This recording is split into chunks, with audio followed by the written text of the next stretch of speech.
எல்லாரும் நல்லா இருக்கீங்களாம்மா? என் பேர் வேதிகா. வயசு 35 ஆகுது. இவங்க திருவாரூர் மாவட்டத்தை சேர்ந்தவங்கம்மா. இப்போ ஒரு நல்ல வசதியுள்ள பெண் வரலாமா கொண்டு வந்திருக்கேன். நம்ம சேனலை தொடர்ந்து பார்த்துட்டு இருந்து சப்ஸ்கிரைப் பண்ணாமல் இருந்தீங்கன்னா சப்ஸ்கிரைப் பண்ணி வச்சுக்கோங்கம்மா. அப்போ தான் புது வரவங்களை மிஸ் பண்ண முடியாது பார்க்க முடியும். இவங்க இந்து மதத்தை சேர்ந்தவங்க சொல்கிறாங்கம்மா. ஜாதியும் பார்த்தீங்கன்னா முக்குலத்தோரும் சொல்கிறாங்க, ராசியும் பார்த்தீங்கன்னா சொல்கிறாங்க, நட்சத்திரம் பார்த்தீங்கன்னா ரோகிணின்னு சொல்கிறாங்க. இப்போ இவங்க 2ஆம் திருமணம் வரணும் பார்த்துட்டு வராங்க.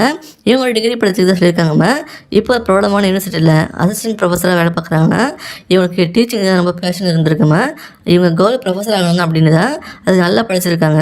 இவங்க காலேஜில் செகண்ட் ரேங்க் வந்திருக்காங்களா, சில்வர் மெடல் வாங்கியிருக்கான்னு சொல்லியிருக்காங்க. இவங்க பேரண்ட்ஸ் இப்போ மேக்ஸ் இருக்கிறாங்களாமா. இவங்க தனியாக ஒரு யூடியூப் சேனல் ரன் பண்ணிட்டு இருக்காங்களாமா. இதை ஒர்க் பண்ணி நல்ல இன்கம் வந்துட்டுருக்குன்னு சொல்லியிருக்காங்க. அதே நேரத்தில் இவங்க ரொம்ப சாஃப்ட் கேரக்டர்னு சொல்கிறாங்கம்மா. இவங்க ரொம்ப கேரிங்காக பர்சன் சொல்லியிருக்காங்க. இவங்க நல்ல வசதியான ஃபேமிலி தான்மா. இவங்க அப்பா கதவு ஜன்னல் உட் ஷோகேஸ் செய்கிற ஃபேக்ட்ரி வச்சு நடத்திட்டு இருக்காங்களா. இவங்க ஹவுஸ் ஹோல்டு கமர்ஷியல் பில்டிங்க்கு எல்லாம் செஞ்சு கொடுக்குறதா சொல்லியிருக்காங்கம்மா. இவங்க கிட்ட ஒரு 8 பேர் வேலை பார்க்குறாங்களா. இவங்க அம்மா பார்த்தீங்கன்னா ஒரு செஃபாக இருக்காங்களா. இவங்க கூட பிறந்து பார்த்தீங்கன்னா ஒரு அண்ணனுக்கு தான் சொல்லியிருக்காங்க. அவர் சினிமா ஃபீல்டில் அசிஸ்டன்ட் டான்ஸ் மாஸ்டராக இருக்கான்னு சொல்லியிருக்காங்கம்மா. அவருக்கு மேரேஜ் ஆகி தனியாக செட்டில் ஆகிட்டாங்களா. இவங்களுக்கு ஒரு பொண்ணுக்கு தான் சொல்லியிருக்காங்க. இவங்களுக்கு முதல் திருமணம் பேரண்ட்ஸ் பார்த்து அரேஞ்ச் பண்ணி தான் நடந்ததுன்னு சொல்கிறாங்கம்மா.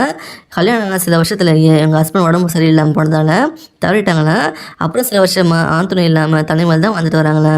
இப்போ இவங்க பேரண்ட்ஸ் கூட தான் இருக்காங்க சொல்லியிருக்காங்க. இப்போ அதுலேருந்து மீண்டு வந்து 2ஆம் திருமணம் பண்ணிக்கலாம் டிசைட் பண்ணி வரம்பு ஸ்டார்ட் பண்ணிட்டாங்களா. என்ன எதிர்பார்க்குறாங்கன்னா வரப்புறத்தனை வீட்டோட மாப்பிள்ளை தானே சொல்கிறாங்கம்மா. வேலைக்கு போகிறதும் போக வேணும் சரி பண்ணுறதும் உங்கள் இஷ்டம்னு சொல்கிறாங்க. உங்கள் அப்பா பண்ணுற பிஸ்னஸ்க்கு சப்போர்ட் பண்ணிட்டு இருந்தால் போதும் எதிர்பார்க்குறாங்க. அதை நல்லா கற்றுக்கிட்டா அந்த ப்ராஜெக்ட் கூட எடுத்து பண்ணலாம்னு சொல்கிறாங்கம்மா. இவங்களும் சந்தோஷமாக வச்சுக்கிட்டு இவங்க பையனையும் நல்லபடியாக பார்த்துக்கணும்னு விரும்புகிறாங்க. கெட்ட பழக்கம் எதிர்க்கூட ஸ்ட்ரிக்டாக சொல்லியிருக்காங்க. உங்கள் பசங்க தான் ஓகே சொல்கிறாங்க. கடந்த கால வாழ்க்கையை பற்றி எப்போவும் கேட்க வேண்டாம் சொல்கிறாங்கம்மா.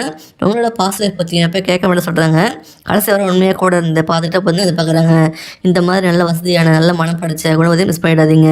இவங்களை பிடிச்சிருந்தா இந்த வீடியோக்கு லைக் பண்ணிவிட்டு உங்கள் விருப்பத்தை கமெண்ட்டில் சொல்லுங்கம்மா. அடுத்த வரன்னு பார்க்க இப்போ ஸ்க்ரீனில் வர இந்த லிங்கை கிளிக் பண்ணி பாருங்கள். வாழ்க்கை வளமுடன்.